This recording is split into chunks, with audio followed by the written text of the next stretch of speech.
নোয়াখালীর সদরে গণপিটুনিতে গুরুতর আহত এক যুবক চিকিৎসাধীন অবস্থায় মারা গেছেন। গণপিটুনিতে আহত হয়েছে আরও ৩ যুবক। পুলিশ বলছে হতাহতরা আগে থেকেই সন্ত্রাসী কার্যক্রমের সাথে জড়িত ছিল।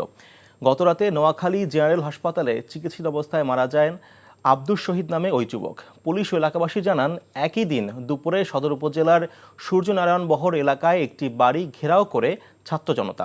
এ সময় শহীদ সহ ৪ যুবককে গণপিটুনি দিয়ে একটি পাইপ গান সহ যৌথ বাহিনীর কাছে সোপর্দ করে তারা। পরে তাদেরকে হাসপাতালে ভর্তি করা হয়।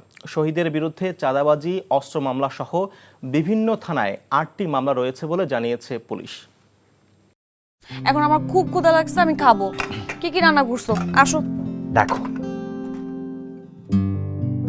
খুবই ভালো রান্না করছো। আমি তো মাঝে মাঝে চিন্তা করি আমি রান্না কেন করি, তোমারই করা উচিত। হার্ড ওয়ার্ক করুন লাগবো। আমি এই চাকরি করবো না, ছেড়ে দিচ্ছি। আমি প্রেগনেন্ট। একজনের উপার্জন দিয়ে কি এই ঢাকার শহরে একটা ফ্যামিলি চলে?